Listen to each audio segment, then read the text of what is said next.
हाय दोस्तों, कैसे हैं आप सभी। मैं डॉक्टर अनव्यास फिर से अपने यूट्यूब चैनल पर आप सभी का स्वागत कर रहा हूं और आशा कर रहा हूं सभी ठीक है, मस्त एंजॉय कर रहे हैं। फोर्थ मोस्ट इंपॉर्टेंट क्वेश्चन पर आ गया हूं। अब तक तो आपको पता चल गया है कि ये कौन सब्जेक्ट जो है वो कंसेप्चुअल बेस्ड है। अगर आपके कंसेप्ट क्लियर हैं तो इस सब्जेक्ट में बहुत अच्छा स्कोर कर सकते हैं, है ना। और एक हमारे पब्लिक की डिमांड है, हमारे यहाँ की पूरी टीम की डिमांड है कि बच्चों से पूछिए कि कौन से सेमेस्टर से आप मुझसे जुड़े हुए हैं, क्योंकि आप देखते देखते फोर्थ सेमेस्टर आ गया है। सारे अंतिम प्रहार पढ़े होंगे, डिटेल वीडियो देखे होंगे। हाँ, फोर्थ सेमेस्टर में अपना थोड़ा डिटेल का मामला गड़बड़ है, लेकिन थर्ड, फर्स्ट, सेकंड, थर्ड में अपना बहुत अच्छे डिटेल वीडियो और अंतिम प्रहार भी आए। तो आप कौन से सेमेस्टर से मेरे से जुड़े हुए हो और कैसा आपका पूरा रहा करियर, या मतलब पाथवे, करियर तो क्या पाथवे MBA का, तो कब से जुड़े हुए हो एक बार जरूर बताना। फर्स्ट से आए, सेकंड से आए, थर्ड से आए हो, अभी आए हो, और कैसा रहा आपको, थोड़ा फीडबैक देना। खुश हो जाएगी जनता और मैं भी तो खुश होना ही है। जब आप बोलोगे तो हम तो सुनेंगे ही, ठीक है। अब फोर्थ क्वेश्चन है क्रेडिट रिस्क एनालिसिस। अब ये क्रेडिट रिस्क एनालिसिस में डेप्ट रेशो और लीवरेज के बारे में क्वेश्चन बन रहा है ना। ये इंटरनल में भी इस बार बहुत बार आया था, पिछली बार भी आया हुआ क्वेश्चन है। और डेप्ट रेशो होता क्या, डेप्ट अपॉन इक्विटी, डेप्ट अपॉन इक्विटी।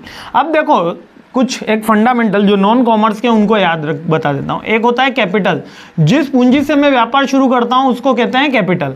एक होता है उधार, जो मैं मार्केट से लेता हूँ वो कहलाता है मेरा उधार। और इक्विटी वो पैसा होता है जो मेरा खुद का होता है, जो मैं शेयर होल्डर से ले रहा होता हूँ, ठीक है, शेयर होल्डर से ले रहा होता हूँ, या मेरा खुद का ओन, यानी ये ओनर्स का पैसा होता है, ठीक है। तो डेप्ट अपॉन इक्विटी। अब मान लेते हैं कि कोई धंधा है, कोई बिजनेस है, मैं उस बिजनेस में 70 रुपये खुद लगा रहा हूँ, 70 रुपये खुद लगा रहा हूँ और 150 रुपये पार्टी से लगवा रहा हूँ। कह रहा हूँ कि डेप्ट कितना है 150 और 70 मैंने खुद लगाया। अभी इसको थोड़ा सा अपन 140 कर देते हैं।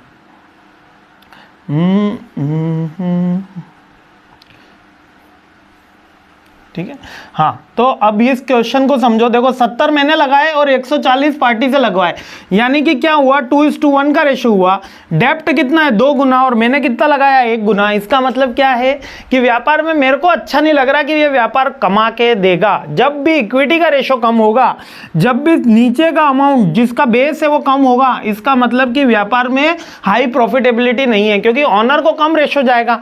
उधार में ज्यादा लगा रखा है मैंने, थर्ड पार्टी से आपने ज्यादा ले रखा है। अब इसके विपरीत कंडीशन करके देखते हैं। देखो अब इसके अपोजिट कंडीशन करके देखते हैं। मान लेते हैं 300 रुपीज मैंने लगा रखा है और 100 रुपीज ही मार्केट से ले रखा है। अब मेरा तो पैसा कभी मुझे चुकाना नहीं है, क्योंकि वो मेरा ही है। आज नहीं कल जब प्रॉफिट आएगा तब मिलेगा, लेकिन बाजार से तो लिया हुआ मेरे को हमेशा देना है, उसके साथ इंटरेस्ट भी देना है। तो अगर मेरे पास खुद का पैसा मैंने 300 रुपये लगाया है और बाजार से केवल 100 रुपये लिया है, यानी 1:3 रेशो है, इसका मतलब कि अभी भी वो बिजनेस जो है वो प्रॉफिटेबल है, उसमें अपार संभावना है आगे बढ़ने की, ऐसा समझा जाता है, ठीक है। यदि कोई धंधा शुरू कर रहा है, कोई बिजनेस शुरू कर रहा है और वो खुद कम पैसा लगाए और मार्केट से ज़्यादा उठाए, तो इसका मतलब क्या है कि वो बिजनेस में दम नहीं है। तो यही होता है अपना डेप्ट रेशो, है ना। डेप्ट रेशो के अंदर डेप्ट अपॉन इक्विटी चेक करते हैं, डेप्ट अपॉन एसेट्स चेक करते हैं। भाई एसेट्स क्या, जितना मेरे पास एसेट्स हैं, मान लेते हैं 2000 रुपये की एसेट, 2 लाख की एसेट्स रखी है, 2000 की तो नहीं, 2 लाख की एसेट्स रखी और उधार कितना है मेरे पास 1 लाख रुपए। तो क्या बढ़िया कंडीशन है। हाँ भैया 1 लाख चुकाने के एवज में 2 लाख रुपए लगे हुए हैं। एक तरीके से तो उधार और कम होना चाहिए, लेकिन अभी 2 लाख रुपए लगे हुए हैं, क्योंकि अपन को वर्किंग कैपिटल में पैसा चाहिए, लेकिन फिर भी अपन इसको बढ़िया मान सकते हैं। लेकिन अगर उल्टा हो जाए, 4 लाख रुपए का उधार हो और मेरे घर पे 2 लाख रुपए रखे हों उसके एसेट्स के, तो कभी भी कंपनी बैंकरप्ट हो सकती है। तो वो कंपनी में इन्वेस्टमेंट नहीं किया जा सकता, वो कंपनी में आप पैसा नहीं दे सकते। तो डेप्ट एसेट्स रेशो हो गया। इंटरेस्ट कवरेज रेशो वो रेशो है जिसमें फिक्स्ड जो पैसा देना है हमको, वो अपन निकालते कि भैया इतना रुपए तो आपको नेट प्रॉफिट में से देना ही देना है। Interest before earning before interest and tax, कि भाई 500 रुपये मैं कमा रहा हूं, लेकिन 40 रुपये तो मेरे को इंटरेस्ट के देने ही देने हैं, ठीक है। यानी कि आप 50 रुपये और कर लेते हैं, 10%, 8% अप्रोक्स मेरे को देने ही देने हैं। तो ये क्या है, अच्छी कंडीशन नहीं है। ये इंटरेस्ट आपका 5% से बिलो होना चाहिए, ये सब माना जाता है। तो ठीक है, इंटरेस्ट कवरेज रेशो, डेप्ट एसेट्स रेशो, डेप्ट इक्विटी रेशो, तीनों क्या बता रहे हैं कि आपको लोन मिलना चाहिए या नहीं मिलना चाहिए। Risk of leverage, risk of leverage क्या है? अब लिवरेज का बेसिक मतलब क्या है कि अपना जो को डेप्ट मिल रहा है उसको मैं किधर यूज कर रहा हूं, उसको मैं इन्वेस्टमेंट में यूज कर रहा हूं, उसको मैं फाइनेंस में यूज कर रहा हूं। लिवरेज का मतलब क्या है कि अपन उस पैसे को यूज कहां कर रहे हैं, इन्वेस्टमेंट में यूज कर रहा हूं या फाइनेंस में यूज कर रहा हूं। Leverage can apply amplify profit it company uses the borrower fund to generate return. यदि उसका यूज हम इन्वेस्टमेंट में कर रहे हैं, फाइनेंस में कर रहे हैं, है ना, तो ज्यादा बेटर है। और नहीं कर रहे हैं, लिवरेज का मतलब कि जो उधार हमको मिल रहा है उसका यूज कहां कर रहे हो, इन्वेस्टमेंट और फाइनेंस में कर रहे हो, ठीक है, ऑपरेशन में कर रहे हो, ठीक है। अब देखो, वैसे तो बात अलग है, लेकिन व्यापार करने के लिए पैसा आसानी से मिल जाता है, लेकिन गुड़िया की शादी करनी हो तो पैसा आसानी से नहीं मिलता है।